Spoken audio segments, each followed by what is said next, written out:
Meus irmãos, a paz do Senhor, quero agradecer aqui ao pastor Joel por esta bondade de ceder o púlpito da sua igreja, onde o Senhor o colocou como líder desta igreja e líder de excelência.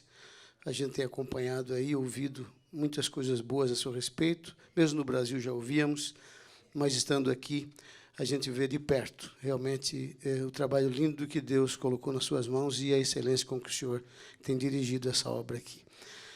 É bom estar com os irmãos, estar aqui, fui recebido aqui pelo obreiro dessa igreja, pelo vice-presidente aqui, e um homem de Deus que nos tratou de uma forma muito especial. Feliz de estar aqui junto com meu filho, com a minha nora, com meus netos.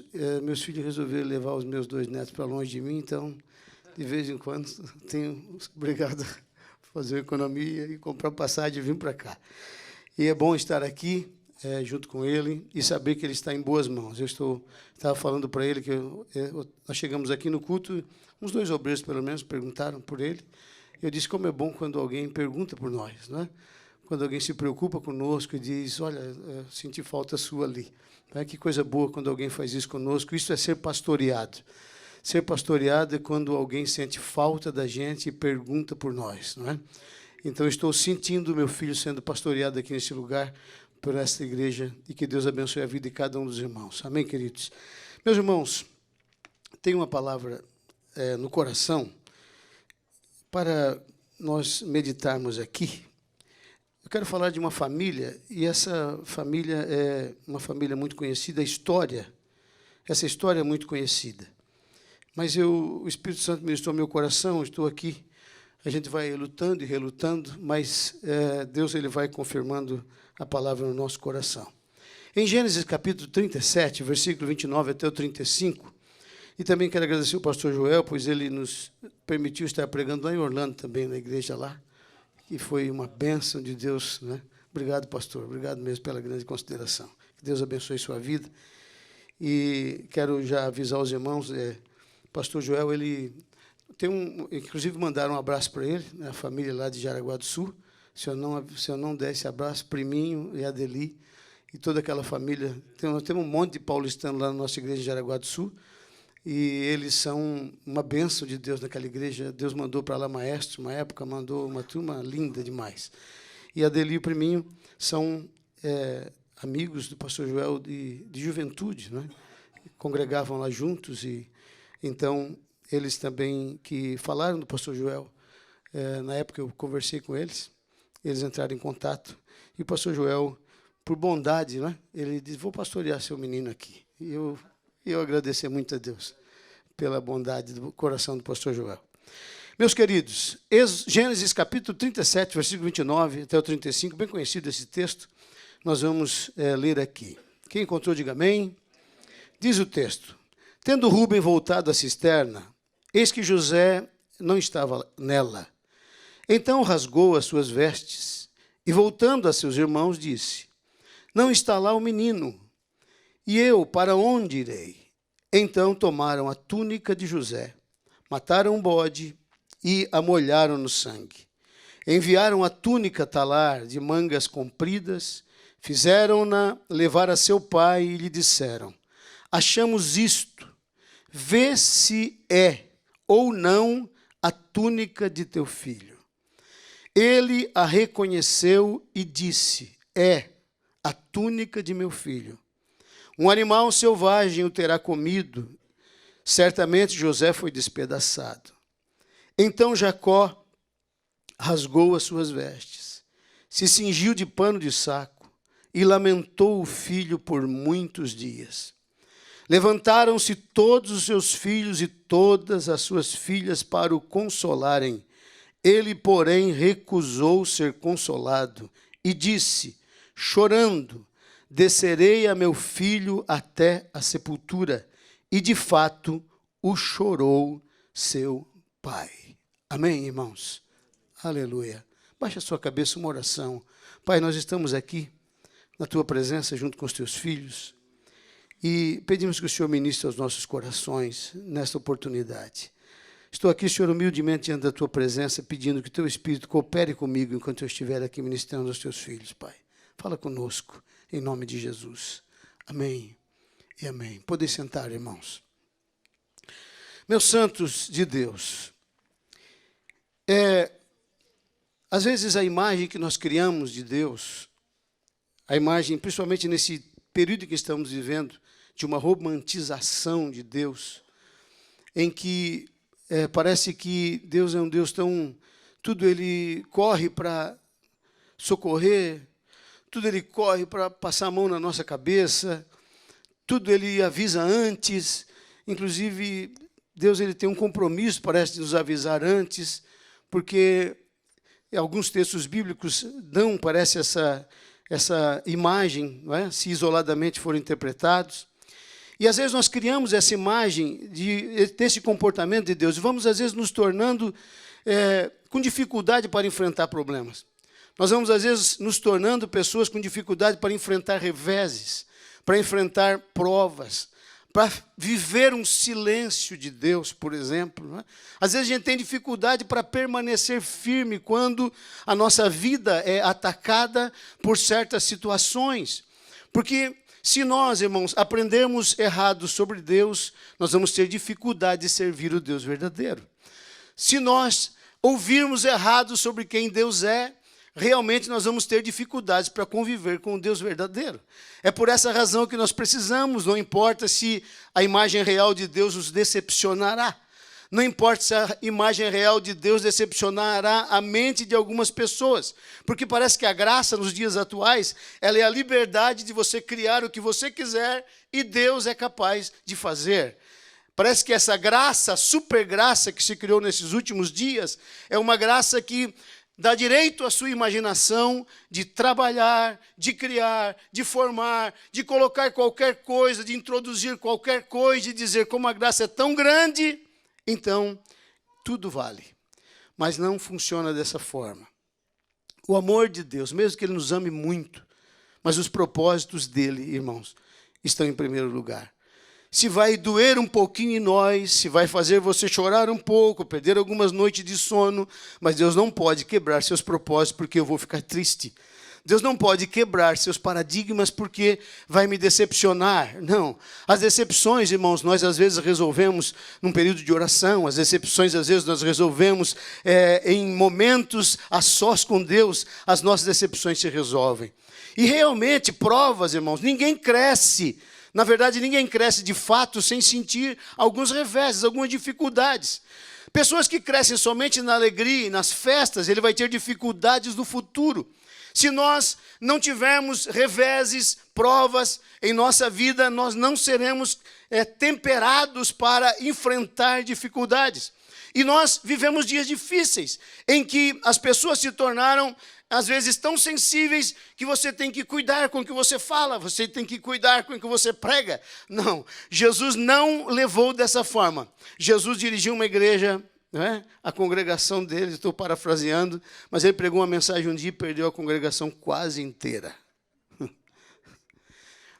Perdeu a congregação quase inteira. Você sabe o que é isso, pastor Joel? Se o senhor pregasse uma mensagem aqui e de repente a sua mensagem foi tão forte que um irmão olhava para você e falou, pastor, desculpa, mas não vai dar mais para congregar por aqui, porque ficou difícil. O Senhor, será que Jesus não sabia o efeito que aquela mensagem causaria naquele dia, quando ele falou que ele era o pão vivo que desceu do céu, e quem não comesse da sua carne não teria vida em si mesmo? Será que quando Jesus falou isso, que quem não comesse da sua carne, ele não saberia, não estava sabendo o efeito que isso causaria nas pessoas? É claro que ele sabia.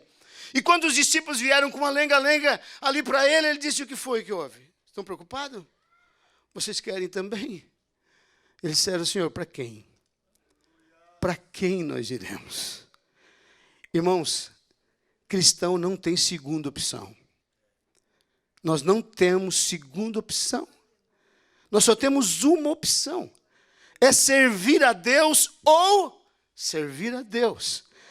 É permanecer firmes ou permanecer firmes, não tem o que fazer. Não existe um lugar à parte. Não existe um consolo fora de Deus.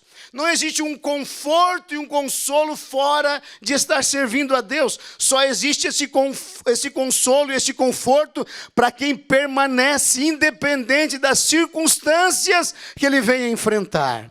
Amém? Quantos estão comigo aqui? Aleluia. Então, queridos, nós estamos aqui diante de um homem chamado Jacó. Um homem amado por Deus. Ele é colocado junto com os principais patriarcas. Quando é citado na Bíblia, muitas vezes, eu sou o Deus de Abraão, de Isaque e de Jacó. Então, esse homem não era dos menores influentes, ele era de uma influência grande. Mas mesmo que a nossa influência seja tão grande, Deus ele tem compromissos superiores àquilo que ele tem conosco. Irmãos, nós estamos no meio de um propósito, de um projeto, e nos encaixamos nesse projeto. Como viver com estas promessas? Como não pensar que sempre Deus poderia avisar anteriormente? Se nós lermos Amós capítulo 3, versículo 7, a Bíblia diz: certamente o Senhor Deus não fará coisa alguma, sem primeiro revelar o seu segredo aos seus servos, os profetas. Se nós lermos Gênesis capítulo 18, versículo 17, nós vamos ver, e disse o Senhor: ocultarei a Abraão o que estou fazendo? Parece que lendo esses textos dá para entender que o Senhor não faz as coisas sem primeiro avisar seus servos. Mas eu tenho uma notícia para dar. Irmãos, nós temos que estar preparados para ouvir o que Deus tem para falar conosco, meus irmãos. Nós temos que estar em maturidade, porque quando o Senhor vai te instruir Sodoma e Gomorra, e ele passa na casa de Abraão para conversar com Abraão, Deus chama um homem que tenha condições de conversar sobre assuntos tão profundos que não abalariam sua fé, não mexeriam com quem ele é. Então, se nós temos condições de conversar coisas sérias com Deus, então se prepare, porque Deus às vezes pode conversar com você a respeito de coisas sérias, até a respeito do destino de nações, do futuro de povos, do futuro de uma nação inteira. Deus pode sim conversar conosco, desde que a minha maturidade alcance o nível de ouvir o que Deus tem para falar, sem que eu me estrague, me prejudique, ou sem que eu venha me promover por isso, como às vezes os profetas do caos, que sempre estão de plantão quando acontece alguma coisa errada. Se dá um problema na política, surge profeta de todo lado profetizando. Se dá um vendaval no Brasil, ou se dá um temporal, já aparecem profetas de todo lado profetizando e promovendo-se às vezes pelo caos. Não, Deus não está, irmãos, à procura de pessoas que estão atrás de likes. Deus está à procura de profetas que, quando ouvem a sua voz, estão dispostos a orar, a buscar ao Senhor, a se enquadrar dentro da sua vontade, do seu propósito, do seu projeto. Aleluia. Meus amados, iremos conhecer o necessário. Deus, ele revela coisas que não venham nos prejudicar e que não venham prejudicar o plano dele.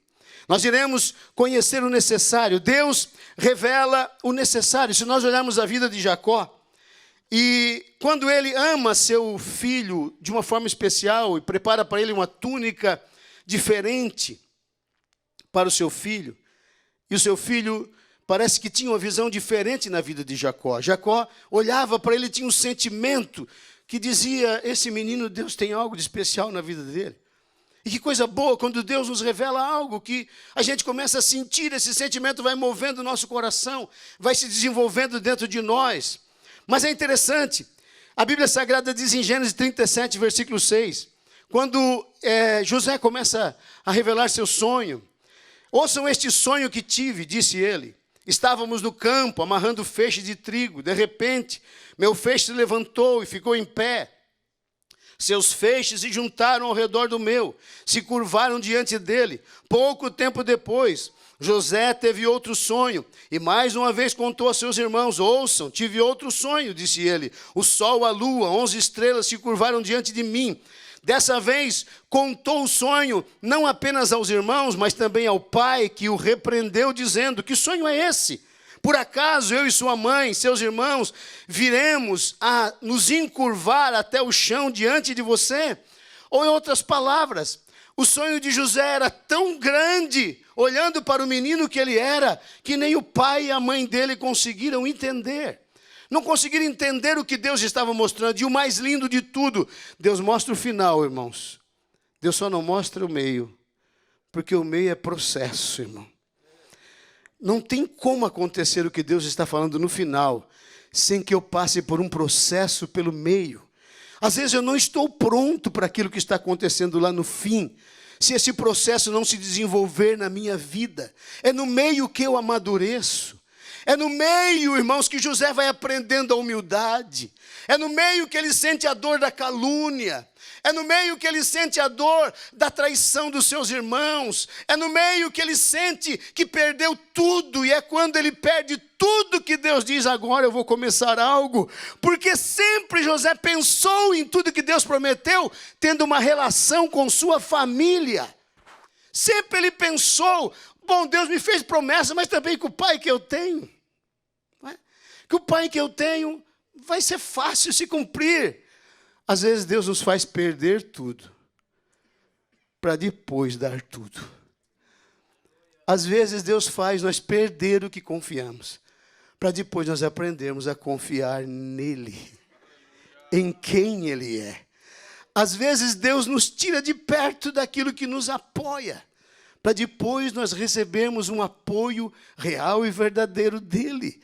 E daí, quando você se apoia realmente nele, você vai começar a ver que não tinha nada a ver com quem você era, de onde você veio, que não tinha nada a ver com suas raízes, que não tinha nada a ver com a força do seu pai, não tinha nada a ver com o que o seu pai era, com o que a sua mãe era, de que família você veio, não tinha nada a ver com eles, porque Deus não depende de onde você veio para te levar para onde Ele quer.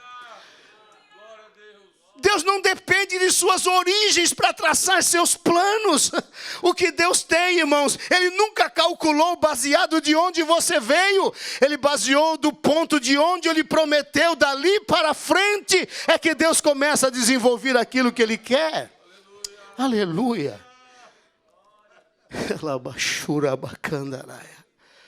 Eu venho de uma família simples, bem simples. Inclusive eu era o meu avô olhava para mim e dizia: coitadinho desse menino, ele se cria igual uma abóbora. Daí eu acabei ficando feliz, porque depois que eu fui pensar, né? Quem é que, a não ser quem cultiva abóbora, mas abóbora é um negócio tão fácil de dar que se você pegar ela, a semente dela e jogar fora mesmo, como quem não quer mais nada com ela. Irmão, se você plantar, a não ser que você jogue ela em cima do concreto lá, que não tenha como ela... Mas se você jogar em qualquer lugar, terra dura, não, vai criar mato ali. Um dia, se você passar naquele mato, você vai tropeçar numa abóbora. Você vai acabar caindo sobre uma abóbora. Você não colocou esterco naquela terra, você não preparou ela, nem cavou uma covinha para enterrar ela, mas um dia, no meio daquele mato, você vai achar uma abóbora lá. Eu acabei pensando, acho que meu avô acabou profetizando sobre mim, que não ia precisar cuidar muito de mim, bastava jogar no chão, que ia dar fruto. Eu quero dizer para você que está aqui, aleluia, aleluia, o que Deus tem para você não depende muito de onde você foi semeado. O que Deus tem para nós, irmãos, as coisas que Deus tem para a nossa vida, a gente precisa desligar de certas condições. A gente às vezes liga o que Deus promete com algumas condições. Por exemplo, fulano está no hospital. A situação dele é complicada. Mas enquanto o médico não disser que acabou, a gente parece que conserva uma esperança, né? A gente conserva a esperança do milagre, então você vai orando e vai orando. Aí, de repente, o telefone toca, o médico diz, não tem mais chance. Aí parece que a gente, agora acabou, vamos entregar para Deus. Parece que a última palavra não é de Deus. Parece que a última palavra sempre foi a do médico. Nós só estamos esperando o médico falar. Enquanto o médico não falar, a gente continua confiando em Deus. Desde que o médico não diga nada determinando o fim. Porque se o médico determinar o fim, parece que esse fim passou pelo céu e depois chegou em nós. Não. nós precisamos entender que o fim não é determinado pelos homens aqui na terra. Deus, irmãos, Ele trabalha numa sala à parte. Você não está ouvindo o barulho dele trabalhando. Você não está ouvindo o som dele trabalhando. Porque às vezes Deus trabalha em silêncio total, irmãos. Oh, aleluia. Quando eu era bem novo convertido, com 2 meses e pouco de fé, 3 meses, eu tive uma experiência. Estava na igreja orando e quando eu fiquei crente, como eu era meio perdidão assim, então eu tive que me dedicar bastante para ficar crente. Então, orava. Os vizinhos, às vezes eu andava tocando violão de noite e parava debaixo de um poste, ele começava a chorar. Os vizinhos às vezes viam e diziam para minha mãe: Dona Cláudia, seu filho está ficando louco. Encontrei outro dia com um violão debaixo de um poste tocando, chorando sozinho de noite, era tarde da noite. Aí minha mãe dizia: não, ele era louco, agora não, agora ele está certo, fique tranquilo. Eu me lembro de um dia, estava na igreja em oração pela manhã, em consagração. Quando eu cheguei em casa, minha mãe estava deitada no chão, desmaiada, esvaída em sangue.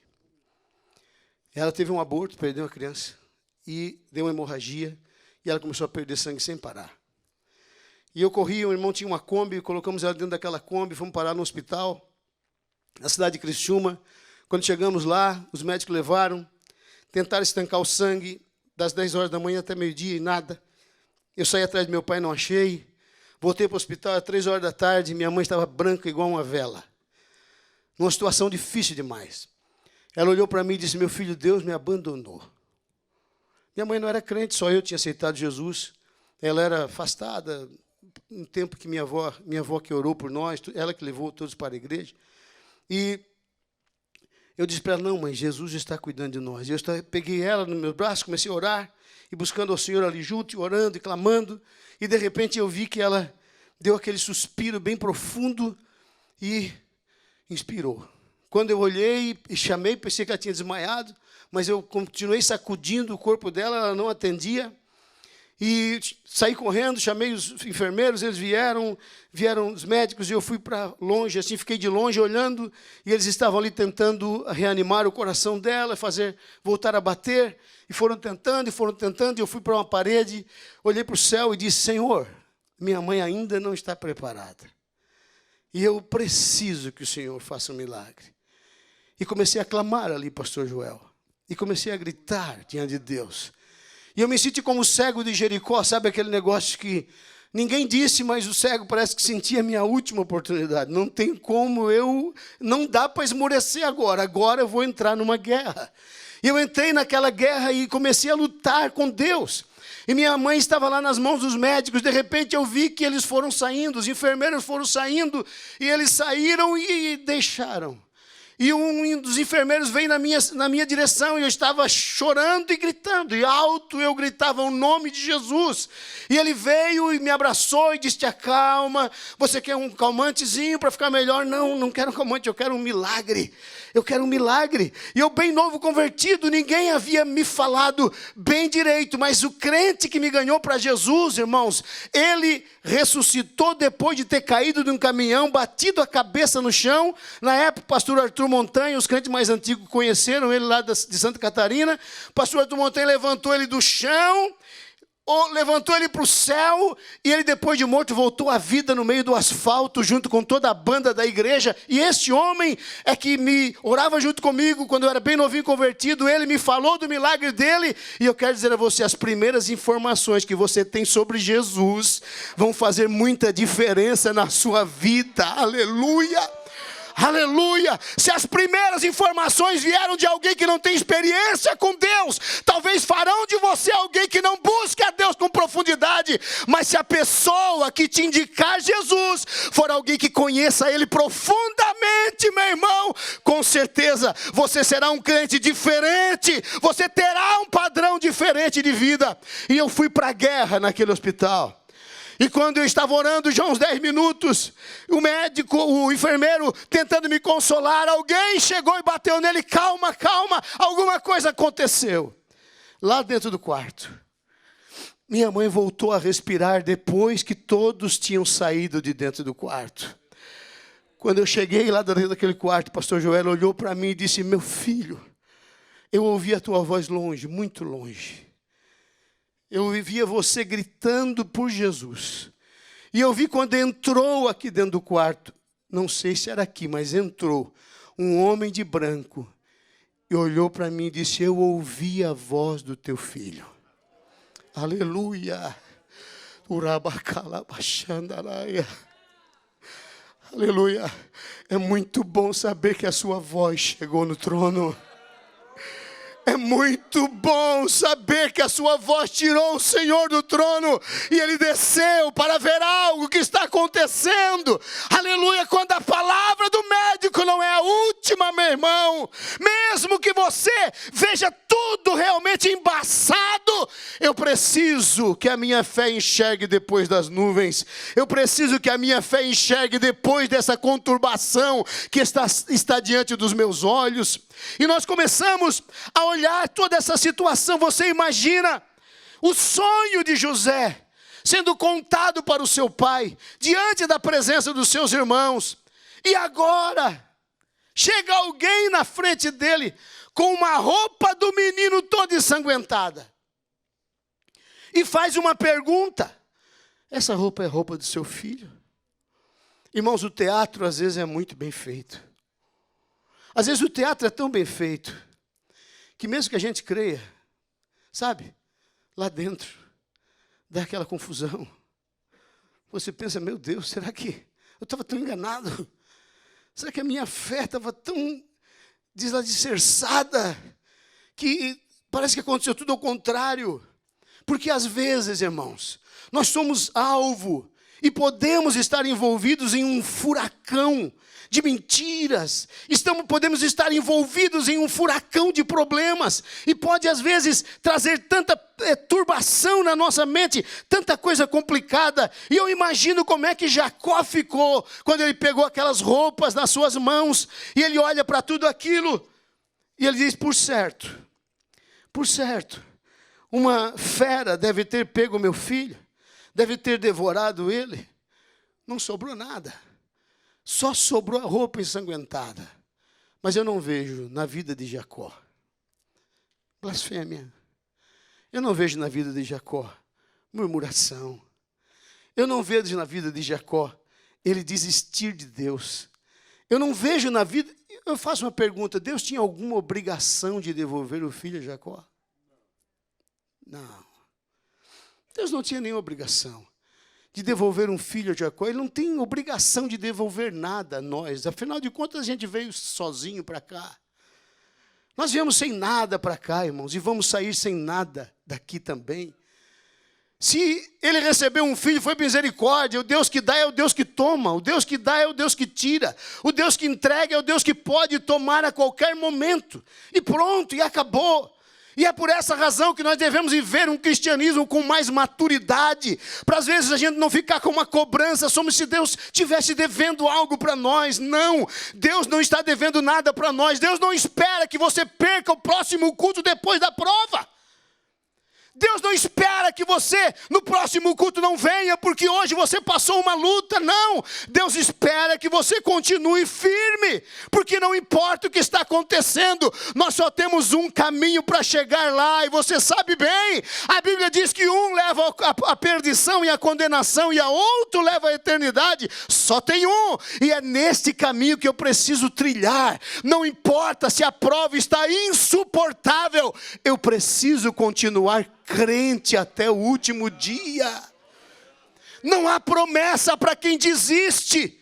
Não há promessa para quem desvia. Não há promessa para quem se afasta. A promessa é para aqueles que permanecem fiéis até o final. Aleluia. Meus queridos, agora olhem bem. A Bíblia Sagrada diz... Em Gênesis 37:5, certa noite José teve um sonho, e quando contou aos seus irmãos, eles o odiaram ainda mais. Quero falar uma coisa para vocês. Nem ódio, nem amor, nem inveja, nada dessas coisas atrapalham o que Deus tem na minha vida. Às vezes a gente fica pensando, se José não tivesse contado para os seus irmãos, talvez a história fosse diferente. Não. Não fica arrumando um motivo por que isso aconteceu. Não, irmãos. O que Deus tiver mais perto, Ele usa. Se tiver um invejoso que possa levar você para o caminho que Ele quer, Ele usa o invejoso. E pronto. Irmão, Deus não conserva nada vivo sem propósito. Até os sambalates da vida ficam vivos, porque Deus tem um propósito com eles. De fazer a gente orar mais, buscar mais, construir mais.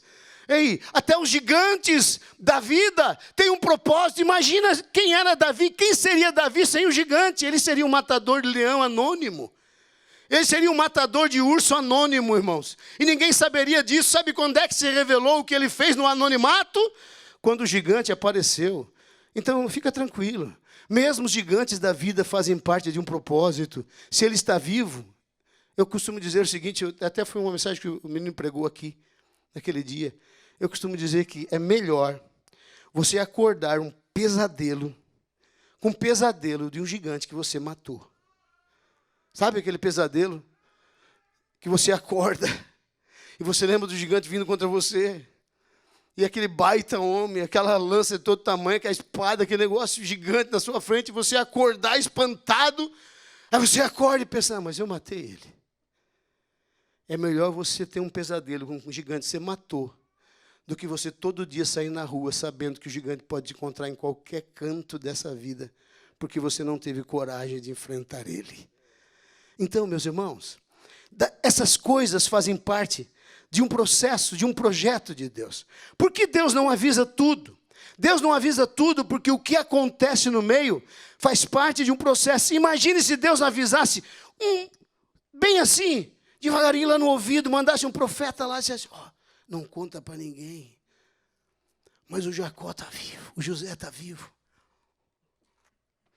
Ei, não fique triste porque ninguém te avisou. Não fique triste porque não teve nenhum profeta te dizendo que o plano ainda não terminou, que o propósito ainda está de pé, que Deus ainda está alimentando os sonhos que você pensa que morreram, Deus está alimentando em outro ambiente. Que aquilo que você pensa que já morreu, Deus está sustentando em outro lugar e dizendo, eu sustento em silêncio, na hora certa eu devolvo, na hora certa eu entrego, mas agora é o momento de isso que eu estou cuidando, estar no anonimato. Agora, irmãos, em Gênesis 37 e 13, então Jacó disse a José, seus irmãos estão cuidando das ovelhas em Siquém, apronte-se, e eu enviarei até eles. Estou pronto para ir, respondeu José.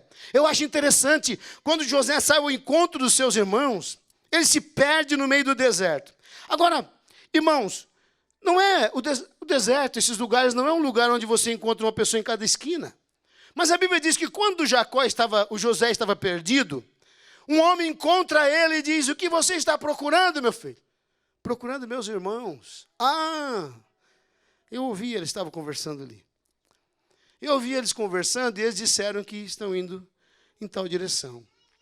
Você pode ir que você vai encontrá-los lá. Irmãos, esse homem que ele encontrou no caminho, eu não sei.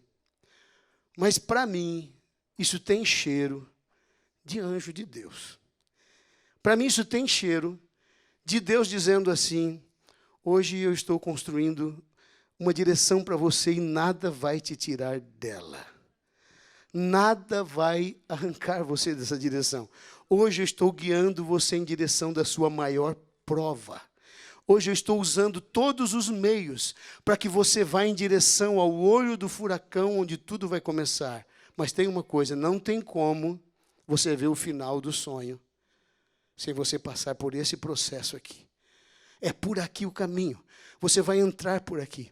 Este homem que encontra José no deserto, a Bíblia não fala sobre ele, não dá determinações sobre ele, mas a Bíblia diz assim em Gênesis 37, versículo 15 ao 17, e um homem encontrou a José que andava errante pelo caminho, pelo campo, e lhe perguntou, o que procuras? Respondeu, procuro meus irmãos, dize-me onde apacentam eles o rebanho? Disse-lhe o homem, foram-se daqui, pois ouvi-os dizer, vamos a Dotã. Então seguiu José atrás dos irmãos e os achou em Dotã.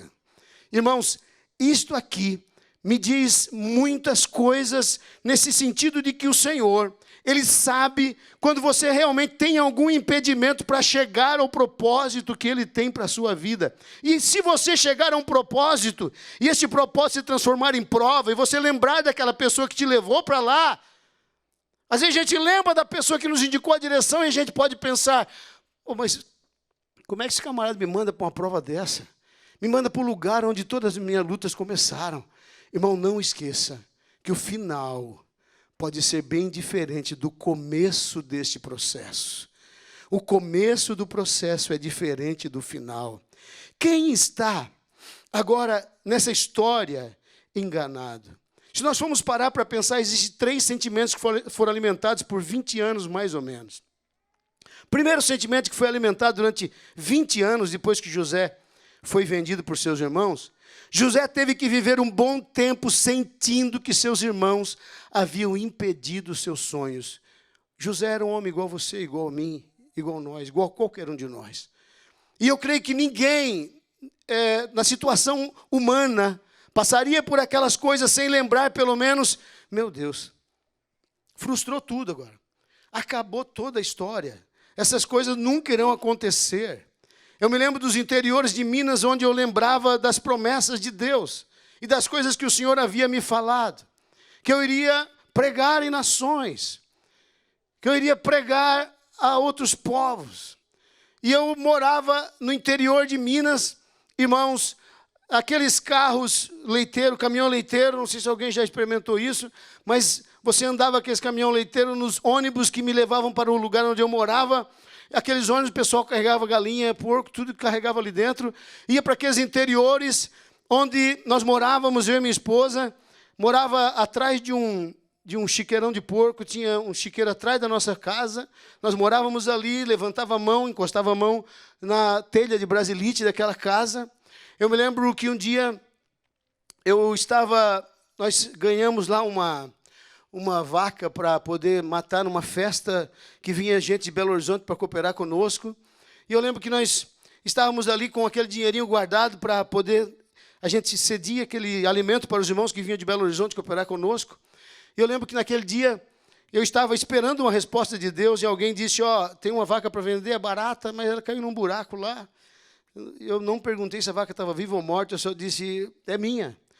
Eu disse, eu vou vender mais barato. E eu peguei, beleza, fui atrás do homem, encontrei o homem a cavalo lá na cidadezinha, comprei a vaca e depois fui ver. Quando eu cheguei lá, ela tinha caído uns 30 metros, assim, lá embaixo. Eu digo, meu Deus do céu, ela deve estar toda quebrada, coitada. Descemos lá e quando chegamos lá, a bichinha estava viva. Quando eu cutuquei, ela levantou. Eu digo, é de Deus esse negócio. Infelizmente, tivemos que matar ela, porque não tinha outro jeito, né? Não tinha outra forma de resolver. E tivemos que trazer a carne lá de baixo até em cima, subindo os 30 metros, se agarrando de tudo que era árvore. E nessa subida, eu me lembro que uma mosquinha daquelas varejeiras veio e pousou aqui e colocou um berne aqui na minha cabeça. E eu morava atrás de um chiqueirão. Eu me lembro que me receitaram tudo que era coisa. E, inclusive, receitaram que era para botar um tocinho aqui. Amarrava um tocinho com um pano e o berne passava para o tocinho. Não faça isso, tu cansa. Pessoa doida. Como eu morava perto do chiqueirão, eu estou lá dormindo de noite, amarrado com aquele tocinho na cabeça. Eu me acordei com o negócio meio que fazendo um barulho na cabeça, assim, tipo, roendo. Irmão, devia ter umas 10 baratas grudadas na minha cabeça. Vocês pensam que tudo é bênção? Não é tudo bênção. Tem bastante prova pelo caminho. E eu só sei que eu acordei assustado, doido, dando tapa na cabeça, aquele tocinho voou longe, as baratas saíram, voaram para tudo que era lado. E eu olhava toda aquela situação e eu pensava assim, pastor Joel, não pode, acho que esse profeta não estava bem certo da cabeça. Não estava, aquele profeta não estava bem certo da cabeça falar que eu iria cruzar fronteiras. Que fronteira que eu vou cruzar, meu Deus? Que fronteira que eu vou cruzar? Eu pensava comigo, não tem como isso acontecer nesse interior aqui, ninguém olha eu aqui nesse fim de mundo. Eu me lembro de um dia, fui ao culto em Piuí. Pastor Doronel Camilo era o meu pastor lá na época. Quando eu cheguei na porta da igreja, ele veio na minha direção. Quando ele me deu a paz do Senhor, ele não deu a paz do Senhor, já falou em mistério. Ele falou em línguas e disse: filho, por que tu faz isso? Por que tu me desafias e pergunta quem te verá lá naquele lugar? Ninguém precisa te ver, senão eu. Só eu preciso te ver. Porque ninguém vai te levar onde eu quero. Eu vou te levar onde eu quero. Aleluia. Eu quero dizer a você, anonimato nunca foi problema para Deus. Não, nunca foi problema. O que você faz para Ele, faça bem feito, mesmo que ninguém esteja vendo. O que você faz para Ele, faça com excelência, mesmo que não tenha ninguém por perto. Porque os olhos do Senhor estão sobre os fiéis da terra, irmãos. Aleluia. Ele me acompanhou em todas aquelas viagens. Ele me acompanhou mesmo com os bernes na cabeça. Ele estava me acompanhando lá. E se cumpriu cada palavra de Deus. Porque Deus é fiel, meus irmãos, para cumprir aquilo que Ele promete. Esse Deus fiel está conosco aqui nessa noite. Aleluia. Queridos, louvado seja o Senhor. Estou indo para o final. Queridos, o silêncio de Deus não significa inatividade. Olhe bem, José teve que conviver com essa traição dos seus irmãos. 20 anos. Jacó, ele teve que viver, irmãos, bom tempo da sua vida, 20 anos, com um filho sepultado, com um filho morto, sem se decepcionar com Deus, sem se entristecer com Deus, permanecendo fiel ao Senhor. Eu não sei quanto tempo você talvez viva com alguma dor, mas eu quero dizer uma coisa: Deus não espera o silêncio do teu cântico, Deus não espera o esmorecer da sua fé, Deus não espera o desânimo em você, Deus espera que você continue amando a Ele com a mesma intensidade, mesmo que os prejuízos foram grandes, Deus espera o seu amor por Ele. Aleluia. 20 anos Jacó teve que viver com a mentira. Mas o pior de tudo é 20 anos você pensar que mentir vale a pena. O pior de tudo é você viver 20 anos achando que deu certo o erro que você fez. Você ficar 20 anos pensando que vale a pena você dar uma enrolada. Que vale a pena você contar uma mentira para se livrar de um problema. Que vale a pena você enganar para poder se dar bem. Não. 20 anos depois, Deus chama uma fome em toda a terra. Uma fome em toda a terra. E naquele dia, Jacó olhou para os seus filhos e disse: vocês vão descer ao Egito porque eu ouvi notícias de que só lá tem comida. Meu Deus, lá dentro do coração de Jacó, ele nunca, nem em sonho, imaginava que os recursos construídos no Egito, que os recursos que estavam sendo levantados no Egito, veio da mão de um morto que estava morto dentro dele, mas nunca esteve morto para Deus. Aleluia. Oh, irmãos, tem coisa que a gente pensa que já morreu e não morreu, irmãos. Tem coisa que a gente pensa que já acabou, mas não acabou. Tem coisas que às vezes a gente pensa que não tem mais como isso se levantar, mas é só na nossa cabeça, é só dentro do nosso coração. Tem coisa que só morreu dentro de nós, só se acabou dentro de nós. Continua vivo no plano de Deus, continua vivo no projeto de Deus. E talvez eu vim aqui nessa noite para profetizar para alguém e dizer: não sepulte isso, por favor. Se à noite vem alguns sentimentos que tentam reviver algo que você pensa que morreu, talvez não seja coisa da sua cabeça, talvez seja o Espírito Santo dizendo: sou eu ministrando com muita suavidade, porque eu não posso ainda falar claramente, mas talvez seja Deus com suavidade nos falando. Eu lá naquele interior de Minas, muitas vezes quis sepultar promessas. Naqueles interiores, muitas vezes eu quis sepultar o que Deus havia me falado. Mas Davi disse assim: Senhor, tu me fizeste uma promessa que me faz viver. Fizeste uma promessa que me fez esperar. E se eu olhar na Bíblia, eu só vejo uma promessa, né? Claramente na vida de Davi: tu vais ser rei. Ele teve que esperar anos. Mas ele dormia e acordava com aquela promessa. Quando o gigante veio desafiar ele, eu acho que ele sentiu o gostinho do óleo escorrendo na cabeça dele assim, e dizendo: tu vai ser rei. Bom, se eu vou ser rei, então não vai ser na mão desse gigante que eu vou morrer. Eu quero dizer a você, se você ainda sente o óleozinho escorrendo na sua cabeça, e aquela promessa que ainda não se cumpriu, eu quero dizer a você, não será na mão de certas dificuldades que você enfrenta que vai acabar a sua história. Se ainda você sente o sabor, o gosto desse óleo escorrendo, isso é um sinal. Deus está dizendo: não, enquanto eu não cumprir isso, meu filho, não será um gigante circunciso que vai destruir a tua história ou a tua vida. Aleluia! Irmãos, José simplesmente está lá, e Jacó diz: vão até lá e visitem o Egito e tragam comida. Você conhece a história. Quando eles chegam no Egito e vê aquela abundância, e vê tudo aquele milagre, tudo aquilo que aconteceu, e eles passam por todas aquelas situações que você sabe. José, ele prova eles, dá uma provada neles, mas no final eu fico... Um dos textos mais emocionantes da Bíblia é o encontro real e a revelação de José para os seus irmãos. Quando ele fecha a sala, manda todo mundo sair. Seus irmãos estão ali na frente dele. Já tinham se encurvado algumas vezes, pedindo misericórdia algumas vezes, pedindo ajuda algumas vezes, socorro algumas vezes. Por favor, não faça mal para nós. Aí ele olha para eles e diz: ei, eu sou José. Irmão, quem mente vai continuar sempre com a mesma cara. Agora, quem vive da verdade, Deus vai mudando ele. Deus vai renovando ele, restaurando ele. Aleluia. Eita. Quem mentiu para destruir não conhece você depois. Não sabe quem você é.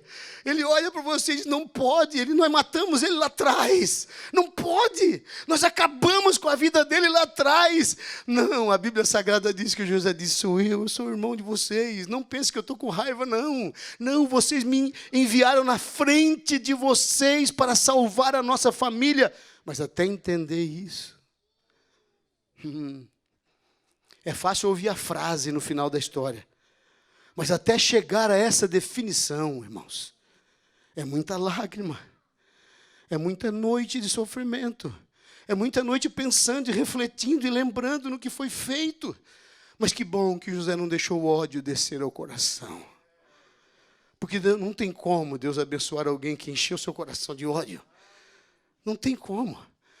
José pode ter se ressentido, ficado triste, magoado, chateado, mas quando ele vai entendendo o desenvolver do propósito de Deus, ele vai pensando: não, tudo isso era necessário, aquela inveja era necessária, aquele ciúme era necessário, senão eu não chegaria aqui. E eu talvez esteja profetizando para alguém: toda aquela inveja te mandou na direção que Deus queria, te indicou a direção que Deus tinha, o propósito que Deus tinha para a sua vida. Queridos, eu quero dizer a você que naquele dia, os irmãos de José olharam para o outro e pensaram: não vale a pena mentir. Não vale a pena. Eu quero dizer a você que, quando José, ele olha para os seus irmãos e diz: agora vocês vão, avisem meu pai que eu estou vivo e que eu sou governador do Egito. Eita! Eu acho que foi a jornada mais difícil da vida daqueles rapazes. Eu acho que cada quilômetro parecia 10, parecia 100. E aquilo não chegava mais, irmão. E eles têm que chegar na frente do seu pai, 20 anos depois. 20 anos depois, na frente de um homem fiel, que um profeta nunca foi na casa dele avisar. Ele não precisou de profeta consolando ele, não precisou de profeta indo lá confortar o coração dele. A presença de Deus já era suficiente para confortá-lo em toda e qualquer situação. Que a presença de Deus seja suficiente na nossa vida.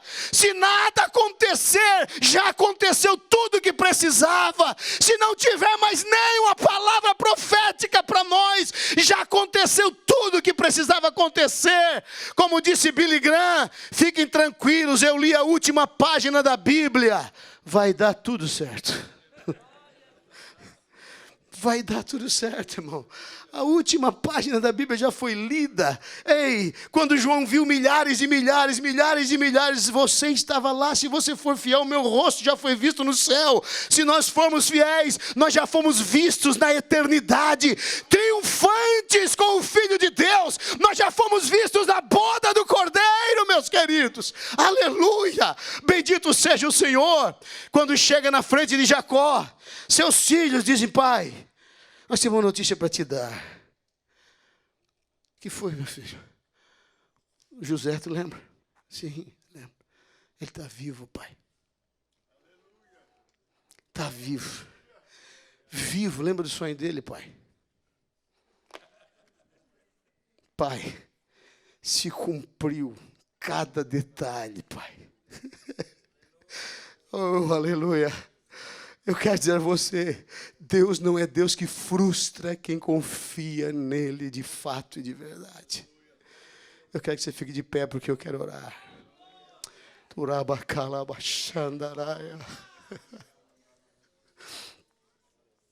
Eu sinto o Espírito Santo aqui nessa noite. Aleluia. Ministrando ao coração de alguém. E dizendo: o tempo não é problema para Deus. Deus tem tempos determinados. Deus tem agendas determinadas.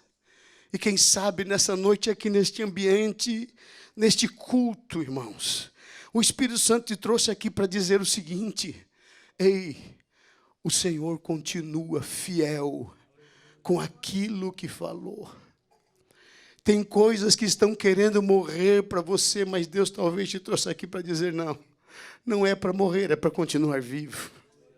É para continuar vivo. E eu quero nesta noite orar a Deus aqui neste lugar. Quero orar ao Espírito Santo, pedindo a Ele que nessa noite venha ao seu coração. Não teve nada, pastor. Simplesmente, até agora, silêncio total. Silêncio de Deus não é inatividade. Silêncio de Deus não é falta de ação. Silêncio de Deus não é falta de movimentação. Irmão, silêncio de Deus não quer dizer que Ele não esteja agindo, Ele está agindo. E eu quero orar nessa noite aqui por alguém que precisava dessa palavra. Eu quero, se você desejar vir aqui à frente, eu quero orar por você, com permissão do pastor Joel. Eu quero orar por você. Eu sinto que o Espírito Santo, Ele está ministrando ao coração de alguém aqui neste lugar. Aleluia. Que precisava desta palavra aqui hoje. Eu quero que você saia do seu lugar e venha aqui. Há um consolo de Deus, há um conforto de Deus para o ministério de alguém. Aleluia.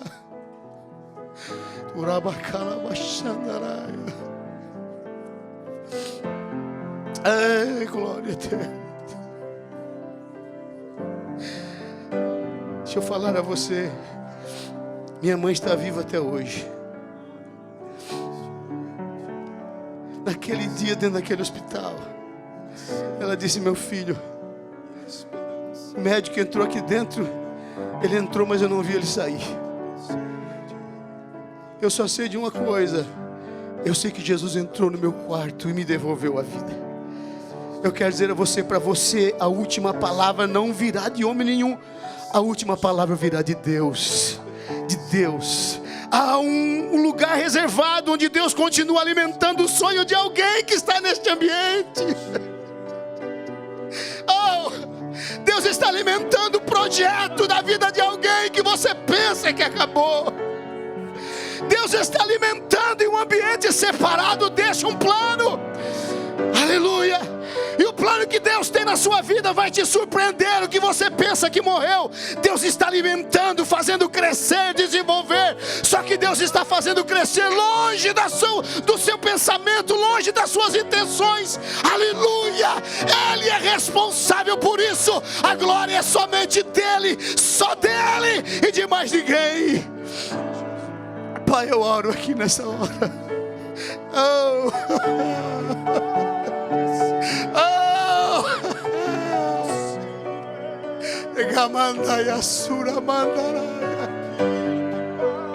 Oh, Espírito Santo, eu ministro nesta noite sobre a vida dos teus servos. Aleluia. Aleluia. Oh, que este coração venha novamente a queimar, a ferver. Espírito Santo, aviva aqueles pensamentos, aviva aqueles sonhos, aviva aqueles desejos. Espírito Santo, aleluia, não acabou. Espírito Santo, conserva vivo aquilo que teu servo pensa que acabou. E na hora certa o Senhor entregará ele, entregará ela. E Senhor, será festa e alegria, porque Tu és um Deus tremendo. Os Teus planos estão acima dos nossos sentimentos. Os Teus planos estão acima das nossas emoções. E por essa razão nós cremos absolutamente, Senhor, que o Senhor é um Deus que sabe como cuidar de nós. O Teu silêncio não é um descuido Teu conosco, mas é um cuidado com as promessas que Tens, para que ninguém as estrague, para que ninguém possa contaminar as promessas que o Senhor tem na nossa vida. Eu oro por estes servos de Deus e declaro sobre a vida deles, em nome de Jesus, em nome de Jesus, em nome de Jesus. Naquele quarto, Senhor, naquela empresa, Senhor, naquela família, nesta casa, neste casamento, Espírito Santo, que algo novo possa surgir.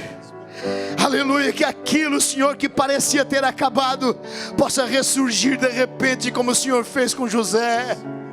O Senhor consegue manter em silêncio promessas Tuas até o momento certo, para a glória de Jesus, para a glória de Jesus, para a glória do Senhor. Aleluia. Dentro de mim vem descendo o rio, pra me dar a vida desse rio queimando. Oh, glória, do lado de Jesus. Haverá um milagre. Espírito Santo, Dentro de mim vem subindo um rio pra me dar a vida. Esse rio que emana lá da cruz, do lado de Jesus. Oh, aquilo que parecia impossível, aquilo que parecia não ter saída, oh, aquilo que parecia ser minha morte, mas Jesus